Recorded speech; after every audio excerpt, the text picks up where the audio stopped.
প্রথম ম্যাচেই প্রদীপের সবটুকু আলো কেড়ে নিয়েছেন, ছুঁয়েছেন বেশ কিছু মাইলফলক। অস্ট্রিয়ার বিপক্ষেও আলোচনায় সেই লিওনেল মেসি। আর্জেন্টাইন ফুটবল জাদুকরের সামনে এবার অপেক্ষা করছে আরও নতুন কিছু রেকর্ড। সিলন টি রপ্তানিতে শীর্ষে। আলজেরিয়ার বিপক্ষে হ্যাটট্রিকে ১৬ গোল নিয়ে বিশ্বকাপের সর্বোচ্চ গোলদাতা হওয়া দৌড়ে ছুঁয়েছেন জার্মানির মিরোস্লাভ ক্লোসাকে। অস্ট্রিয়ার বিপক্ষে জালের দেখা পেলেই এককভাবে হয়ে যাবেন বিশ্বকাপের সর্বোচ্চ গোলদাতা। আর এ ম্যাচে জয় পেলে বিশ্বকাপে সবচেয়ে বেশি ম্যাচ জেতার মাইলফলক গড়বেন সেই ক্লোসাকে পেছনে ফেলে। আরও একটি রেকর্ড অপেক্ষা করছে এলেমটেনের সামনে। ডি বক্সের বাইরে থেকে নিশানা ভেদ করতে পারলে ছাড়িয়ে যাবেন ব্রাজিলের রিভলিনোকে।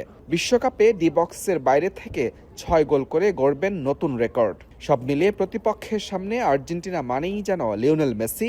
অস্ট্রিয়া গোলরক্ষক আলেকজান্ডার স্লাজা দিলেন সেই সতর্কবার্তা। মাঠে তার উপস্থিতি অসাধারণ এবং সেটি তার দলের মধ্যেও পরিষ্কার দেখা যায়। মেসি যখন মাঠে থাকেন তখন যে শক্তি ও আবহ ছড়িয়ে দেন তা দুর্দান্ত।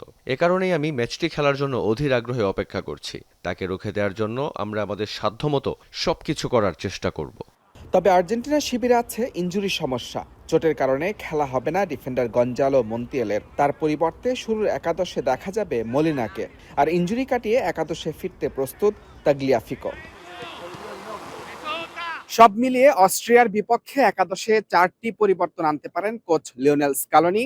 ডিফেন্সে মলিনা তাগলিয়াফিকোর সঙ্গে আক্রমণ ভাগে দেখা যেতে পারে হুলিয়ান আলভারেজকে। উইংয়ে থিয়াগো আলমাদার পরিবর্তে খেলতে পারেন নিকো গঞ্জালেস। আর ডালাসের এই গরম উপেক্ষা করতে ম্যাচের আগের দিন কানসাস সিটি থেকে উড়ে এসে সরাসরি প্রেস কনফারেন্সে অংশ নেবে আলভিসেলেস। তারা করবে না কোনো অনুশীলন session. Mujramin Tarek, Jamuna sports, Dallas, যুক্তরাষ্ট্র।